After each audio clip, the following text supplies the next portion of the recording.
जोर से बोलो हुसैन। हुसैनी जब हुसैन का नाम लेते हैं तो अजीब और अलग उनका रंग और ढंग होता है। तो आप उसी अंदाज में नाम लीजिए, जरा मोहब्बत से बोलिए हुसैन। हुसैन मेरे नबी के नवासे हैं। एक दिन क्या हुआ, हुजूर सल्लल्लाहु अलैहि वसल्लम सजदे में हैं। हुसैन आए, आकर के नबी की पेशानी, नबी की पुष्ट पे बैठ गए। नबी ने सजदे को तूल दे दिया, सजदे को लंबा कर दिया। हुसैन अपने नाना की पुष्ट पे कमर पे बैठे हैं। नबी ने सजदे को लंबा कर दिया इस वजह से कि कहीं हुसैन गिर के चोट न खा जाए, हुसैन को तकलीफ न हो जाए। जब हुसैन उतरे तो मुस्तफ़ा ने सर सजदे से उठाया। अज़ीज़ाने मिल्लत इस्लामिया, जैसे कि हुसैन उतरे मुस्तफ़ा ने सर सजदे से उठाया। सहाबा ने पूछा, या रसूल अल्लाह, क्या कोई आयत नाजिल हो गई है, क्या अल्लाह का हुक्म आ गया है सजदे को लंबा करने का? नबी फरमाते, कोई हुक्म नहीं आया। या रसूल अल्लाह, फिर आपने सजदे को तूल किस लिए दिया?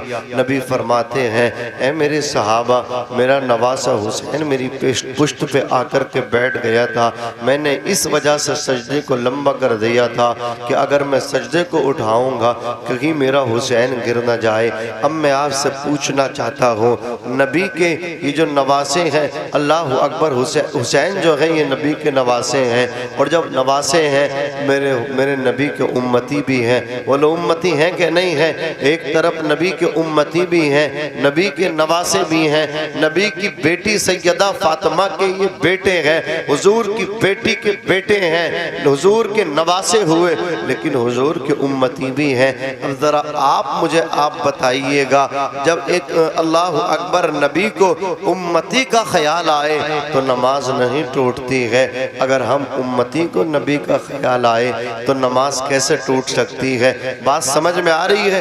बिल्कुल नमाज नहीं टूट सकती। मैं कहता हूँ ये जो गंदा अकीदा है कि ख्याले मुस्तफ़ा आने से नमाज टूटती है, ये तुम्हारा अकीदा, तुम्हें मुबारक है। हमारा अकीदा तो ये है कि ख्याले नबी से नमाज नहीं टूटती, मुस्तफ़ा जाने रहमत के ख्याल से हमारी नमाजें मुकम्मल हुआ करती हैं, नमाजें हमारी कंप्लीट हुआ करती हैं। अज़ीज़ाने मिल्लत इस्लामिया, अल्लाह ताला कुरान मजीद के अंदर फरमाता है, वअब्दुल्लाह वला तुश्रिकू बिही शैआ, और तुम अल्लाह की इबादत करो, उसकी ज़ात व सिफ़ात में किसी को शरीक न ठहराओ। नमाज का मुतालबा अल्लाह तबारक व तआला ने जितनी मर्तबा कुरान मुक़द्दस में हमें हमसे किया है ना, उतना मुतालबा किसी और चीज़ का नहीं किया जितना मुतालबा नमाज का किया। कमो पेश 700 मर्तबा नमाज का मुतालबा किया है कुरान में। रब ने फरमाया, ऐ मेरे बंदो मेरी इबादत करो। हदीस मुस्तफ़ा है, मुरू औलादकुम बिस्सलाती वहुम अबनाउ सब'i सिनीना, जब तुम्हारे बच्चे 7 साल के हो जाएं तो अपने बच्चों को नमाज सिखाओ, नमाज याद कराओ। वदरिबूहुम अलैहा वहुम अबनाउ 10 सिनीना, जब यही तुम्हारे बच्चे 10 बरस के हो जाएं तो इन्हें मार मार के नमाज पढ़वाओ। ये जो बेटी है, माँ को चाहिए 7 साल की हो तो नमाज सिखाए। जब बेटी 10 साल की हो जाए, नमाज न पढ़े तो माँ पीट पीट के बेटी को नमाज पढ़वाए।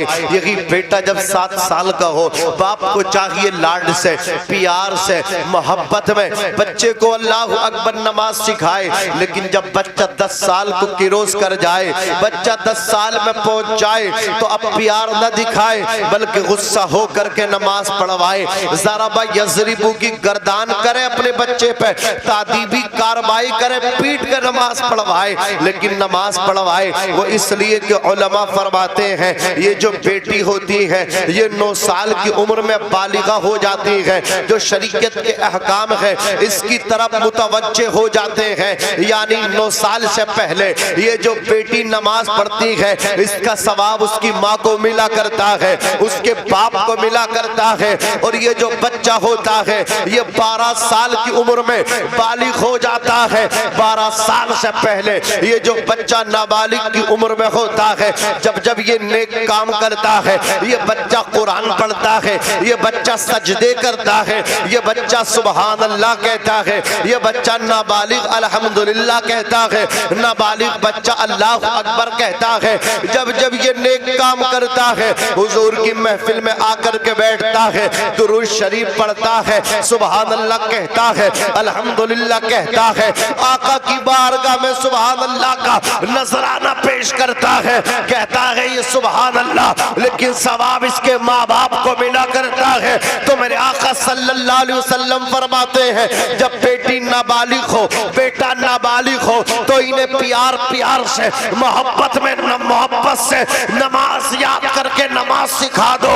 लेकिन जब ये बच्चे बालिग हो जाएं, तो अब प्यार से नहीं बल्कि मारने की भी कोशिश करनी पड़े, हाथ उठाना पड़े तो हाथ उठा दीजिए, लेकिन बेटे को नमाजी बना दीजिए, बेटी को नमाजी बना दीजिए। सुभान अल्लाह। नारे तकबीर, नारे रिसालत, मसलके आला हजरत, फैजाने आला हजरत अल्लामा मौलाना नाजिम रजा साहिब क़िबला मंजरी जिंदाबाद जिंदाबाद माशाअल्लाह। लेकिन हम उस मुआशरे में जी रहे हैं, हम वो लोग हैं कि हम नियाज के लिए झगड़ा करते हैं, लेकिन नमाज के लिए बिल्कुल नहीं सोचते। हम वही लोग हैं कि हमसे कितने पतीले बनवा लो, मुहर्रम आ रही, मुहर्रम शरीफ आ रहा है, घर घर में नियाज होगी हुसैन की, सबीले होंगे हुसैन की। लेकिन हुसैन ने जब सर अपना यजीदियों को दिया था, तो लिखने वालों ने लिखा है कि हुसैन का सर सजदे में था, हुसैन सजदे में सर कटा रहे थे। लेकिन यही हुसैन का आशिक जो दावे करता मैं हुसैन का आशिक हूँ, ये आशूरे के दिन भी नमाज नहीं पढ़ता, 10 मुहर्रम को भी नमाज नहीं पढ़ता, और ये हुसैनियत समझता है कि जितना ढोल बजा लूंगा वो तो मुझसे पक्का कोई हुसैनी नहीं। करबला में दोनों चीजें हैं, ढोल भी है और करबला में नमाज भी है। अब आप सोच लीजिए, नमाज किधर है, ढोल किधर है। नमाज हुसैन के साथ थी, ढोल यजीदियों के साथ था। ढोल अल्लाह अकबर जो बजाया था वो यजीदियों ने बजाया था, वो नमाज हुसैनियों ने पढ़ के दिखाई थी। बोलो, तो अगर सच्चे हुसैनी हो तो हुसैनियत अल्लाह अकबर ढोल बजाने का नाम नहीं, हुसैनियत नमाज पढ़ने का नाम है। हुसैनियत किसका नाम है?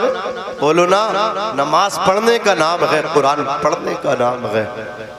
10 मुहर्रम को जब हमारी माएँ बहनें मेकअप करके निकलती हैं, सड़कों पे आती हैं, मेलों में आती हैं, तो उस वक्त देखने वाला दिन हुआ करता है, शर्म से चेहरे झुक जाया करते हैं कि ये औरतें करबला की तारीख भूल गई। वहाँ तो चादरें छीन ली गई थी। उन औरतों ने, हुसैन के घर की औरतों ने, बीबियों ने, बेटियों ने जब उनके सरों से चादरें छीनी थी, तो अपने बालों को खोल के उन्होंने अपने चेहरों पर डाल लिया था। और ये आज खिलखिलाती फिर रही हैं, मेकअप किट लेकर के, सिंगार करके अल्लाह अकबर अपने घर से निकलती हैं, और इस वजह से नमाज नहीं पढ़ती। नमाज पढ़ेंगी तो जो मेकअप किया है वो क्रीम पाउडर सब का सब धुल के ख़त्म हो जाएगा। मैं पूछना चाहता हूँ, उधर अपना जवान भाई दे दिया ज़ैनब ने, उसके बावजूद भी सजदा नहीं छोड़ा। बच्चों को दे दिया मजहब इस्लाम के लिए, सजदा नहीं छोड़ा, पर्दा नहीं छोड़ा। मैं पूछना चाहता हूँ, तुमने भी कोई अपना बेटा मजहब इस्लाम की खातिर दिया है? तुमने भी अपना शोहर मजहब इस्लाम की खातिर दिया है? काश तुम्हारा शोहर भी मजहब इस्लाम के लिए कुर्बान होता, तो तुम्हें भी एहसास होता मजहब इस्लाम किस चीज़ का नाम है। तुम्हारा भी जवान बेटा मजहब इस्लाम के लिए जाता, तो तुम भी आज मेकअप करके अपने घरों से नहीं निकलती, बल्कि जानामाज बिछा करके अल्लाह अकबर सजदे में रख के कहती, या अल्लाह मेरे बेटे की शहादत को कबूल फरमा ले, या अल्लाह मेरे बेटे की कुर्बानी को कबूल फरमा ले। तुम्हें तो पता नहीं कौन सी खुशी है कि आज मुहर्रम है, त्यौहार के तौर पर तुम उसको मनाते हो। करबला के अंदर हमें ऐसे ऐसे जवानों की माओं के किस्से भी मिलते हैं। हजरत वहाब इब्ने कल्बी का वाक़या भी हमें मिलता है। तारीख बताती है, खुदा की कसम, ये कौन है? हजरत अब्दुल्ला बिन वहाब, हजरत अब्दुल्ला बिन हजरत हजरत अब्दुल्ला बिन वहब कल्बी रज़ी अल्लाह ताला अन्हु अज़ीज़ाने मिल्लत इस्लामिया, इनकी शादी नई नई शादी हुई है। इनकी वालिदा मोहतरमा कहती बेटे मेरे बेटे मैंने मालूम है ऐ मेरे बेटे तेरी नई शादी हुई है, तुझे तेरी बीबी की मोहब्बत कहे, हुसैन की राह में कुर्बान होने से रोक न ले, हुसैन की मोहब्बत में शहादत का जाम पीने से रोक न ले। माँ से बेटा कहता माँ कहना क्या चाहती हो? माँ ने कहा था बेटे अगर मेरे दूध का हक अदा करना चाहते हो तो आज बुरा वक्त आया है हुसैन पे, जाके हुसैन की तरफ से मुकाबला करो और अपनी जान को दे दो, मैं भी फख्र करूंगी या अल्लाह मेरा बेटा भी हुसैन के लिए कुर्बान हुआ था तो मेरा भी शहीदों की माओं में शुमार हो जाएगा। माँ ने बेटे को तैयार किया, बेटा पहुंचा है 17 या 18 दिन अभी शादी को हुए थे। हजरत अब्दुल्ला बिन वहब कल्बी रज़ी अल्लाह ताला अन्हु जब मैदान में पहुंचे हैं, मुकाबला हुआ है, लड़ते रहे, उनकी बूढ़ी माँ देखती रही, उनका बेटा जब लड़ रहा था देखते रहे, आखिर उनके बेटे की शहादत का वक्त करीब आया, उनके बेटे ने शहादत का जाम पिया। अम्मा आई है, माँ ने आकर के अल्लाह अकबर कबीरा अपने बेटे को देखा है और देखने के बाद कहा है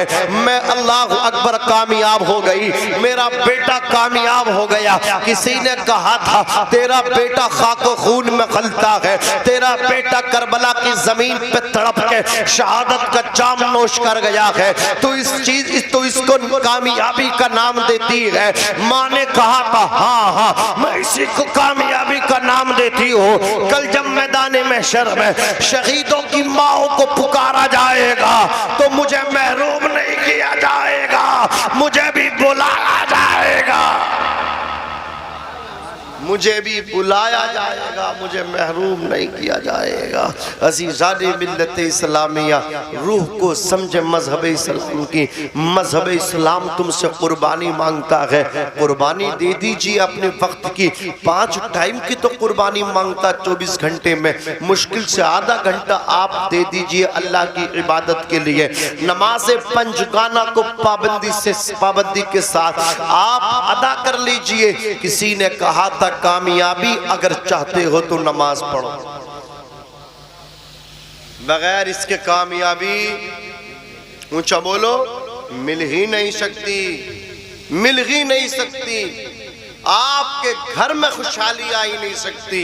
नमाज पढ़ने से चेहरे पे नूर, औलाद वफादार, बीबी वफादार, दोस्त वफादार, और बेनमाजी की बीवी वफादार नहीं, बच्चे वफादार नहीं, दोस्त अहबाब वफादार नहीं, तो खुदा का हो जा, खुदा तेरा हो जाएगा। मन कान लिल्लाही फकान अल्लाहु लहू, जो अल्लाह का हो जाता है अल्लाह रब्बुल इज़्ज़त उसका हो जाता है। हज़रात गिरामी, तो हमें आप सबको चाहिए पाबंदी के साथ नमाज को हम अदा करें। माएँ बहनें बैठी हैं, पाबंदी से नमाज अदा करें। एक खातून का वाक़या मैं आपके सामने रखता हूँ। हज़रात मेरे आका सल्लल्लाहु अलैहि वसल्लम की बारगाह में एक खातून आई, आकर के अर्ज़ किया या रसूल अल्लाह मैं हलाक हो गई। मेरे नबी फरमाते हैं क्या गुनाह हुआ तुमसे? कहने लगी आका, बताते हुए कलेजा मुंह को आता है। मेरे नबी फरमाते हैं बताओ खातून, बताओ ना औरत तुमने कौन सा गुनाह किया? खातून कहती है या रसूल अल्लाह मेरा शोहर सफ़र पे गया था, शोहर की अदम मौजूदगी में एक मर्द से मेरे वो संबंध, वो नाजायज़ ताल्लुकात कायम हो गए जो मेरे लिए जायज़ न थे। या रसूल अल्लाह फिर हमल ठहर गया, बच्चा नाजायज़ तरीके से। या रसूल अल्लाह जब वो बच्चा हुआ दुनिया में आया तो मैंने उस बच्चे का गला दबा दिया। या रसूल अल्लाह मैंने उस बच्चे को मार दिया। कैसे कैसे लोग, अल्लाह अकबर, कितने कट्टर लोग। जमीन के ऊपर पैदा हुए कि उन्होंने अपने पेट से पैदा होने वाले बच्चों को मार दिया। अभी की बात है, एक औरत जो थी अमेरिका से पढ़ के आई थी, आप देखें कितनी तालीम, वो लड़की जिसने अमेरिका से तालीम हासिल की हो, उस औरत ने अपने 4 साल के बच्चे को अल्लाह अकबर कत्ल कर दिया। वो औरत आई अजीज़ाने मिल्लत इस्लामिया गोवा एक होटल में वो खातून रही और होटल में उसने कमरा लिया। कमरा लेने के बाद उसने अपने बच्चे को कत्ल किया, मर्डर किया और फिर उसने अपने बैग में उसके टुकड़े बच्चे के रख लिए। उसका सगा लड़का, उसके पेट में रहने वाला बच्चा, उसका दूध पीने वाला बच्चा। यार माओ की ममता कितनी मशहूर है। किसी ने कहा था माँ मौत की आगोश में जब थक के सो जाती है माँ, तब कहीं जाके थोड़ा सा सुकून पाती है माँ। प्यार कहते हैं किसे, ममता क्या चीज है। कोई उन बच्चों से पूछे जिनकी मर जाती है माँ, माँ तो उसको कहते हैं। दस्तरखान पे खाने वाले 5 हो, रोटियां 4 हो, तो कोई नहीं कहता, माँ कहती है मुझे भूख नहीं है, तुम चारों भाई मिलके आपस में एक एक रोटी खा लो। ये माँ है जो अपने हिस्से की रोटी अपने बच्चों को खिला देती है। एक अल्लाह अकबर औरत का इंतकाल हुआ, हजरात उसके शोहर ने दूसरा निकाह कर लिया। उसने एक दिन अपने बच्चे से मालूम किया, बेटे वो तुम्हारी जो माती हकीकी माती, ये तुम्हारी सौतेली माँ है। बेटे तुम्हारी हकीकी और सौतेली माँ में फर्क क्या है, फर्क बताओगे? बच्चा कहने लगा, अब्बा जी फर्क ये है, वो जो मेरी ओरिजिनल माँ थी जिसके पेट से मैं पैदा हुआ वो झूठी थी, और ये जो सौतेली माँ है ना, ये सच्ची माँ आप लेकर के आए हैं मेरे लिए। कहा बेटे क्या मतलब? वो हकीकी माँ, उसको किस्म से मुत्तसिफ, उसको झूठा कहते हो और इसे सच्चा कहते हो, बात बताओ बात क्या है? बच्चे ने कहा था, अब्बा जान जब मैं कोई गलती कर दिया करता था, उस मेरी सगी हकीकी माँ मुझको डांट करके कहती थी, ज़ज्र तौबीह करती थी और कहती थी आज तुम्हें खाना नहीं दिया जाएगा। अब्बा जी मैं जब घर से निकलता था, अभी दोपहर का वक्त ही आता था और बात शाम तक की होती थी, वो मेरी माँ मुझे तलाश करती हुई गलियों में पता लगाती फिरती थी। वो मेरे यारों से पूछती थी, वो मेरे दोस्तों से पूछती थी, किसी ने मेरे बेटे को देखा है, किसी ने मेरे बेटे को देखा है। वो दीवानों की तरह दौड़ती थी, वो दीवानों की तरह गलियों में मुझे तलाश करती थी। तलाश बिस्यार के बाद जब वो मुझे पा लेती थी, मुझसे कहती थी लाल घर को चलो। मैं कहता था मुझे नहीं जाना, तो वो मेरी खुशामद करती थी, मुझे घर लेकर के आती थी। अब वो कहता अब्बा जी, वो फिर मेरे सामने खाना परोसती थी, वो मेरे सामने खाना रखती थी और मुझसे कहती थी लाल खाना खा ले। वो कहता अब्बा जी, मैं कहता था मुझे खाना नहीं खाना, तो मेरी माँ बहुत ज्यादा रोती थी और रो रो करके कसमें दे दे करके अल्लाह अकबर अपने प्यार की दास्तान सुना सुना करके बड़े प्यार से रो रो करके मेरी खुशामद करके मुझे खाना खिलाती थी। अल्लाह अकबर कबीरा। वो कहती थी खाना शाम तक नहीं दूंगी, वो मुझे तलाश करती थी, तलाश करके दस्तरखान पे बिठा के रो रो करके मुझे खाना खिलाती थी। लेकिन ये जो मेरी सौतेली माँ है, अब जब मुझसे कोई गलती हो जाती है, ये कहती है आज तुझे खाना नहीं दूंगी। अब्बा जान दोपहर में भी भूखा रहता हो, जब शाम का वक्त आता है शाम में भी बिस्तर पे अकेला अल्लाह अकबर रोता रहता हूँ। ये जो वादा करती है निभाती है, ये जो बात कहती है पूरी करती है, ये फिर मुझे खाना नहीं देती है।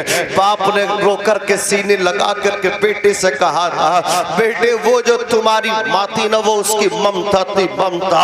अल्लाह अकबर कबीर, उसके सीने में जो अल्लाह ने दिल दिया था, उस दिल के अंदर बेटे तेरी मोहब्बत को डाला था। यही वजह है खुदा की कसम, दोस्त के प्यार को मोहब्बत कहते हैं, रिश्तेदारों के प्यार को मोहब्बत कहते हैं, कराबतदार के प्यार को मोहब्बत कहते हैं, बीबी के प्यार को मोहब्बत कहते हैं, भाई के प्यार को मोहब्बत कहते हैं, चचा के प्यार को मोहब्बत कहते हैं, ताया के प्यार को मोहब्बत कहते हैं, रिश्तेदारों के प्यार को मोहब्बत कहते हैं, बेटे के प्यार को मोहब्बत कहते हैं, बेटी के प्यार को मोहब्बत कहते हैं, बीबी के प्यार को मोहब्बत कहते हैं। लेकिन माँ के प्यार को मोहब्बत नहीं कहते, माँ के प्यार को ममता कहते हैं, माँ के प्यार को ममता कहते हैं। मैं तो कहता कहता हूँ नौजवान, अकड़ तक इस बात पे है, तेरे जिस्म के अंदर जो खून है वो किसी और का नहीं, वो तेरी माँ का है, माँ का। खुदा की कसम, तू अपनी माँ के पेट में गोश्त का एक लोथड़ा था, गोश्त का एक टुकड़ा था, खुदा की कसम तेरी माँ खाती थी, तू अपनी माँ के पेट में परवान चढ़ता रहा। 9 महीना तेरी माँ ने तुझे अपने पेट के अंदर रखा। जब तू पैदा हुआ था तू ये कहता मुझे दोनों को राजी रखना है, बीबी को भी राजी रखना है, माँ को भी राजी रखना है, दोनों को बराबर हक देना है। ओ नादान, मेरे मुस्तफा ने दोनों को बराबर नहीं रखा तो तू क्यों बराबर रखता है? माँ माँ हुआ करती है, माँ के कदमों में जन्नत है। आका फरमाते हैं जन्नत तहता अक़दामिल उम्महात, जन्नत माओ के कदमों के नीचे है। मैं तो जगह जगह जाता हूँ और नौजवानों को यही पैगाम देता हूँ, पीर फकीरी के चक्कर से बाहर निकलो, अपनी माँ के कदम चूमा करो, अपने बाप के हाथों को चूमा करो।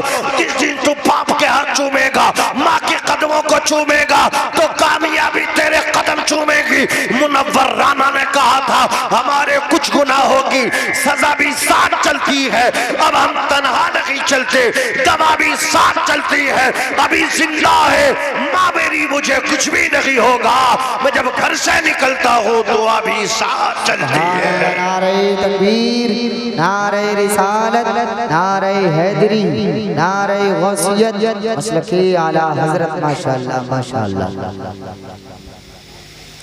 ये चले साहब, माँ का हक अदा करेंगे। लल्ला अभी तो उस रात का भी हक अदा ना करेगा जिस रात में तूने माँ के बिस्तर लेटे हुए मुता था, पेशाब कर दिया था, हैं? अब तो पेशाब कम उतरता, बचपन में बहुत उतरता था, हैं?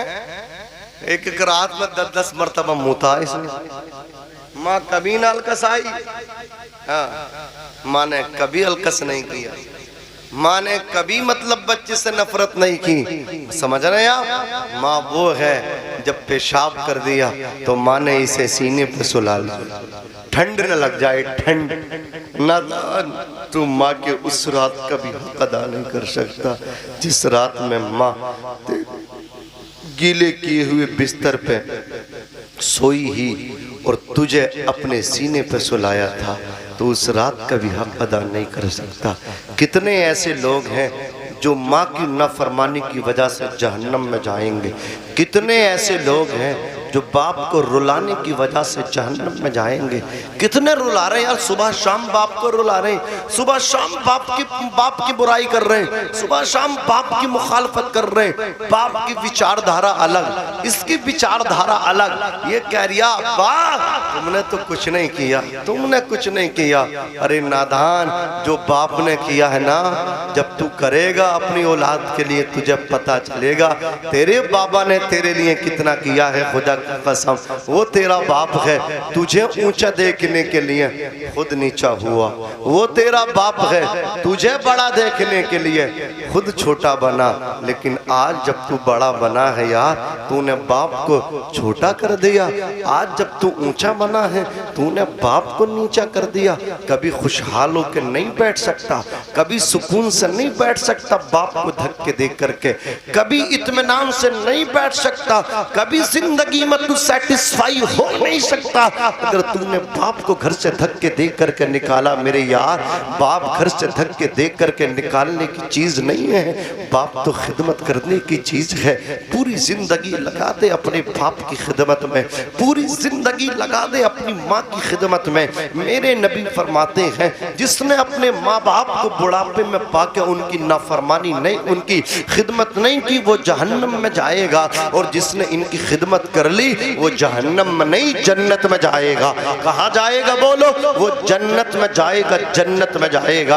अजीज़ान मिल्लत इस्लामिया, मैं अर्ज कर रहा था माँ की ममता तो बड़ी मशहूर है, माँ माँ हुआ करती है, लेकिन माओं के रिश्तों को भी कुछ औरतों ने बदनाम किया है। अमेरिका पढ़ के आई है वो खातून, हजरात गिरामी बेंगलोर कर्नाटक से हजरात गिरामी वो आई गोवा, और गोवा में एक अल्लाह अकबर होटल में पहुंची, मैनेजर से उसने जो है कमरे को बुक किया। जब कमरा बुक हो गया तो अपने 4 साल के बच्चे को उसने कत्ल किया, टुकड़े कर करके। अल्लाह अकबर। उस औरत ने अपने बैग में उस बच्चे को रखा और अब वहां से चलने का इरादा किया। बहुत पढ़ी लिखी औरत थी, बहुत बड़ी मतलब क्या है, मतलब क्या बहुत बड़ी जगह वो जॉब किया करती थी। उसके जो मतलब क्या है, उसके नीचे जो काम किया करते थे, उन्होंने कहा था मैडम आपको सफर करना है, आपको गोवा से अब बेंगलोर जाना है, तो आप जो है फ्लाइट पकड़ लीजिए। उसने कहा था ना ना, मुझे फ्लाइट से नहीं, मुझे जो है ना अब अल्लाह अकबर कार के जरिए वहां तक जाना है। अजीजाने मिल्लत इस्लामिया, कार को बुक किया गया। अब रात बहुत लंबा सफर था, 360 किलोमीटर की कमोबेश दूरी थी। अब वो क्यों जा रही है कार से? इसलिए कि अगर उसमें लगेज जाएगा, अगर वो मतलब एरोप्लेन से जाएगी तो चेक इन होगी, पकड़ी जाएगी। बहरहाल जब ये औरत निकल गई वहां से, जब सफाई कर्मचारी होटल में आया, उस रूम के अंदर वो पहुंचा, उसने जगह जगह धब्बे देखे। उसने होटल के मैनेजर को इसकी आगाह किया कि इस तरह मैंने कमरे के अंदर खून के जगह जगह धब्बे लगे हुए देखे। उसने फौरन जाकर के चेक किया और पुलिस स्टेशन को उसने फोन किया। पुलिस आई, आकर के उसने कहा सीसीटीवी की फुटेज निकालो। चेक किए गए, कैमरे को चेक किया गया। तो वो जब वो औरत एंट्री लेती है, होटल के रूम में पहुंचती है, तो उसकी गोद में बच्चा था। लेकिन जब वो होटल से बाहर आ रही है तो गोद में बच्चा नहीं। फौरन उस औरत को, उस ड्राइवर को मतलब क्या है फोन लगाया, ड्राइवर से कहा इस औरत से बात करवाओ। जैसे ही पुलिस ने बात की, कहा मैडम जब आप रूम में आई थी, होटल में आई थी, तो आपकी गोद में बच्चा नजर आ रहा है, और जब आप वापस होटल से निकल रही हैं तो वो आपका बच्चा आपकी गोद में नजर नहीं आ रहा। बदबख्त कमबख्त ने, चुड़ैल टाइन ने कहा, अमेरिका में पढ़ने वाली औरत ने कहा, मैं कहता हूँ लोगों, ये अंग्रेजी काम या काम नहीं देती, ये हिंदी ये असली तालीम काम नहीं देती। जब तक के दीनी तालीम ना हो, जब तक के कुरान की तालीम ना हो, जब तक के अल्लाह अकबर काल अल्लाह और काल रसूल के तराने तेरी बेटी ना पढ़े, और खुदा की कसम आपकी बेटी के लिए, आपके बेटे के लिए दीनी तालीम पहले है, दुनियावी तालीम बाद में है। पहले अपनी बेटी को कनीज़े फातिमा बना दे, पहले अपने बेटे को हुसैन का गुलाम बना दे। तेरी बेटी कनीज़े फातिमा होगी, तेरा बेटा हुसैन का गुलाम होगा, तो याद रखना जब उनके कदम उठेंगे तो शरीयत के खिलाफ नहीं, शरीयत के मुताबिक उठेंगे। तो पहले दीनी तालीम है, बाद में दुनियावी तालीम है। बात समझ में आ रही है? पहले दीन है, बाद में दुनिया है। कोई मौलवी नहीं कहता कि दुनिया की तालीम मत दो। मुखालफत इस बात की है कि पहले अपना दीन दो, दुनिया पीछे रह जाएगी और दीन तुम्हारे बच्चों के साथ कब्र में जाएगा, हशर तक जाएगा। तो पहले दीन दो अपने बच्चों। बात समझ में आ रही है? दीन के साथ साथ दुनिया हो तो सुभान अल्लाह, माशा अल्लाह। तो ये आप समझे, नुक्ता समझे। तो उस औरत ने कहा साहब वो मेरा बच्चा तो मैंने रिश्तेदारी में भेज दिया। कहा अब अपने रिश्तेदारी का हमें एड्रेस दीजिए। आपने कहा तो चोर होता, चोर की दाढ़ी में तिनका, समझ रहे? चोर की दाढ़ी में तिनका। बादशाह ने कहा था भाई वो रुई चोरी हो गई थी। बादशाह ने कहा जिसने रुई चुराई होगी उसकी दाढ़ी में तिनका होगा। तो जाहिर सी बात है पहले बादशाह भी चालाक होते थे, आज की तरह थोड़े ही छोड़ने तैयार ना हो, कुछ न रिया छोड़ने तैयार ना। ओ भाई कुर्सी है तुम्हारी, ये जनाजा तो नहीं है। जब कुछ कर नहीं सकते तो उतर क्यों नहीं जाते? या तो कुछ करो या तो वादे पूरे करो। जितने लाख का वादा किया था वो दो, 15 का वादा 15 का, वो 15 लाख दो। तो ये हालात है। बहरहाल वो पहले बादशाह बड़े चालाक होते थे। कहा भाई जिसने भी पुंबे चुराए हैं, जिसने भी रुई चुराई है, वो इतना बड़ा बेवकूफ है, रात में रुई चुराई और हमारे दरबार में ऐसे ही आ गए, दाढ़ी तक साफ करके ना आए। अब जिसने चुराई थी उसे ही लगा यार ऐसे शायद मेरी दाढ़ी में जो है ना रोई लग रही है, उसने फौरन चुपके दाढ़ी साफ करना शुरू कर दी। बादशाह ने पहचान लिया ये चोर, तभी से मिसाल बन गई चोर की दाढ़ी में तिनका। चोर तो चोर होता। उसने कहा साहब मैंने रिश्तेदारी में बच्चा भेज दिया। बोले एड्रेस दो, एड्रेस दे नहीं पाई तो उस गाड़ी ड्राइवर से कहा कि इसको जो करीब में तुम्हारा पुलिस स्टेशन हो वहाँ ले जाओ। उसने पुलिस स्टेशन में जाकर के कर्नाटक में गाड़ी डाल दी। फिर वहाँ की गोवा की पुलिस का फ़ोन आया कि इसका जो सामान है बैग है वो चेक करो। जब बैग चेक किया तो उस बदबख्त ने 4 साल के बच्चे को टुकड़े कर करके अपने बैग के अंदर रख के रखा था। ज़रा मुझे बताओ तो सही, ये भी औरतें हैं खुदा की कसम जो अपने बच्चों के टुकड़े किए और बैग में रख कर के। अल्लाह अकबर कबीरा। सोचो तो सही, लेकिन ये कब होता है जब दुनियावी तालीम होती है। कोई मजहब इस्लाम की बेटी ऐसे कर सकती है? सैयदा फातिमा के कनीज़ ऐसे कर सकती है? नहीं कर सकती। वो उसका दूसरे मजहब से ताल्लुक़ है, उसे क्या पता उसके कदमों में जन्नत है। ये तो मुस्तफ़ा ने फरमाया ना, तेरे कदमों में जन्नत है, अगर तू माँ है ना तेरे कदमों के नीचे जन्नत है। जितना सम्मान और जितनी इज्जत मजहब इस्लाम ने औरतों को दी है ना, उतनी इज्जत किसी मजहब ने नहीं दी है। खुदा की कसम मेरे नबी ने तो इतनी इज्जत दी, इतनी इज्जत दी, इतनी इज्जत दी। मेरे आका फरमाते हैं बेटे नेमत हैं और बेटियां रहमत हैं। बेटियों को रहमत कहा। मेरे नबी ने फरमाया जिसकी 3 बेटियां हो खुशी के साथ परवरिश करे फिर निकाह कर दे, वो मेरे साथ जन्नत में रहेगा। सुभान अल्लाह। सोचो यार, मेरे मुस्तफ़ा ने बेटियों की बिशारत, बेटियों की पैदाइश पे खुशखबरी दी। जब बेटी पैदा होती है रहमत के फरिश्ते आके पूरे घर वालों को मुबारकबाद देते हैं। बेटी के बाप से कहते मुबारक हो बेटी का आना, माँ से कहते मुबारक हो बेटी का आना, घर वालों से कहते हैं ओ घर वालों मुबारक हो तुम्हारे घर में खुदा की रहमत आई है। सुभान अल्लाह। हजरत सैयदना मूसा अलैहिस्सलाम ने अर्ज किया अल्लाह जब तू खूब खुश होता है तो किस चीज का हुक्म देता है? रब फरमाता जब मैं खूब खुश होता हूँ तो बेटियों की पैदाइश करता हूँ, बेटियां पैदा होती हैं तो रब खुश होता है। जिस घर में बेटी पैदा हो जाए तो रब की खुशी का वो जरिया है। सुभान अल्लाह। मेरे नबी फरमाते हैं जिस औरत का सबसे पहला जो बच्चा बेटा नहीं बल्कि बेटी हो, आका फरमाते वो औरत खुश नसीब है, वो बाप खुश नसीब है। जिनके यहाँ सबसे पहला बच्चा बेटी हो जाए वो माँ बाप खुश नसीब है। हुजूर खुशखबरी दे रहे हैं बेटियों की पैदाइश में। सुभान अल्लाह। ये इज्जतें, ये अजमतें किसी और ने नहीं, ये मजहब इस्लाम ने दी हैं। आज कुछ लोग टीवी पे बैठ के, टेलीविजन पे बैठ के कहते हैं भड़काऊ इश्तियाल अंगेज बयान देते हैं, फिर भड़काऊ मुसलमानों को कहते हैं भड़काते तुम हो, हम तो अमन पसंद हैं। सुभान अल्लाह। अमन पसंद है।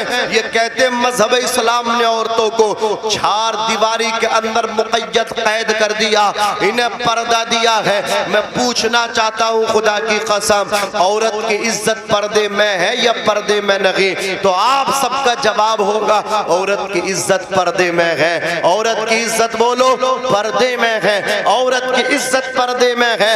औरत का जेवर ये जो है ना, कानों के झाले और कुंडल नहीं है। औरतों का जेवर सोना चांदी नहीं है, बल्कि औरत का सबसे अच्छा जेवर पर्दा है। जोर से बोलो क्या है? हया का जेवर है, पर्दे का जेवर है। कोई बता नहीं सकता खुदा की कसम। सैयदा तैयबा हजरत फातिमा ज़हरा रज़ियल्लाहु ताला अन्हा, एक चादर जिसमें 72 पैबंद थे। पर्दे का आलम ये था, नबी की शहजादी हसन हुसैन की वालदा ऐसा पर्दा करती थी कि आसमान में निकलने वाला ये शम्सो कमर, ये चांदो सूरज भी सैयदा फातिमा ज़हरा रज़ियल्लाहु ताला अन्हा के बालों की सियाही तक को ना देख सका। ये उनके पर्दे का आलम है। तो और तो तुम्हारी इज्जत पर्दे में है। वो लोग चाहते हैं तुम्हें बेपर्दा घरों से निकालना, वो और तो तुम्हें बेपर्दा निकालना चाहते हैं, फिर तुम्हारे जज्बात से खेलना चाहते हैं। लिहाजा होशियारी इसी में है कि तुम मुस्तफ़ा जाने रहमत की शरीयत के मुताबिक जिंदगी गुजारो। किस तरह गुजारो बोलो? मुस्तफ़ा जाने रहमत की शरीयत के मुताबिक अपनी जिंदगी को गुजारो। तो पहली चीज क्या है, हमें आप सबको क्या करना चाहिए? 5 टाइम की नमाज पढ़नी चाहिए। बोलो पढ़नी चाहिए कि नहीं पढ़नी चाहिए? 5 टाइम की नमाज पढ़नी चाहिए, पाबंदी के साथ पढ़नी चाहिए। हर बालिग आकिल सुन्नी सहीहुल अकीदा मुसलमान मर्द औरत पे कितनी नमाजें फर्ज हैं? 5। लेकिन हुजूर को कितनी मिली थी? 50। ये 45 हुजूर ने कम कराई हजरत मूसा के कहने पे। एक मरतबा चले गए, 5 को माइनस करवाया, फिर गए 5 को, फिर गए 5 को, फिर इसी तरह 9 मरतबा चले गए। बची कितनी? 5। अब जो जुम्मा पढ़ते हैं वो सोचते हैं यार एक बार और चले जाते तो फिर काम ही मतलब क्या निरई आसान हो जाता। ये भी ना पढ़नी पड़ती। ये हंसने की बात नहीं है। कुछ लोग हैं ऐसे जो कह दिया करते हैं, लेकिन कान खोल करके सुन लो। हुजूर जब अल्लाह की बारगाह में 9 मरतबा गए, 5 नमाजें बची, 45 माइनस हो गई, कम हो गई, माफ हो गई। आकार उम्मत के लिए तोहफा लेकर के रब तबारक व तआला फरमा रहा, महबूब हमने आपको 50 नमाजें दी थी, लेकिन 45 को आपके कहने पे कम कर दी। लेकिन आप कि उम्मत पाबंदी के साथ जब 5 नमाजों को अदा करेगी तो हमारे सवाब में कमी नहीं, बल्कि पढ़ेंगे 5 और सवाब हम अता करेंगे 50 का। इतना 50 का सवाब मिलेगा। तो कहीं से कहीं तक भाग लो, किसी मियाँ तक चले जाओ, किसी मियाँ की तावीज़ में इतना दम नहीं है कि तुम नमाज ना पढ़ो और तुम्हारे कामों में फायदा हो जाए। नहीं हो सकता। अगर कोई है तो वो सिर्फ और सिर्फ जादूगरी है। अगर कोई ऐसा कर सकता है तो वो शिपली इल्म है। समझ रहे? वो शिपली है, वो शोबदाबाजी है, वो जादूगरी है। वरना सबसे बड़े पीर गौसे आजम है। उनसे बड़ा कोई पीर है? विलायत उन्हीं के यहाँ से मिलती है। सैयदना गौसे आजम रज़ियल्लाहु ताला अन्हु फरमाते हैं, बेनमाजी को मुसलमानों के कब्रिस्तान में भी दफन न किया जाए। सोच लो अच्छी तरह। ये पीरों के पीर हैं। बेनमाजी के लिए क्या कह रहे हैं कि मुसलमानों के कब्रिस्तान में भी दफन न किया जाए।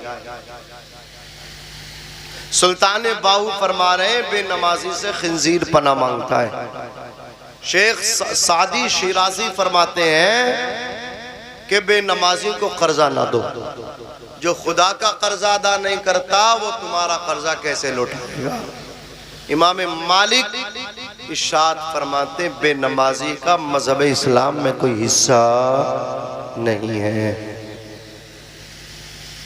कोई हिस्सा नहीं है।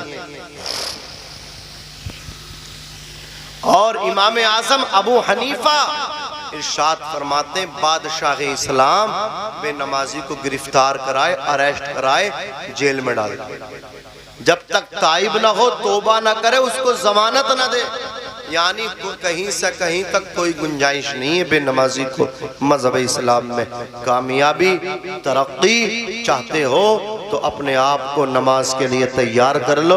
माँ बहनों, तुम भी अपने आप को नमाज के लिए तैयार कर लो। नमाज पढ़ने से चेहरे पर नूर आता है। किसी लिपस्टिक, क्रीम, पाउडर से वो नूर नहीं मिलता जो नमाज के लिए वजू करने से चेहरे पर नूर आता है। सभी के सामने एक दिन जरूर आता है।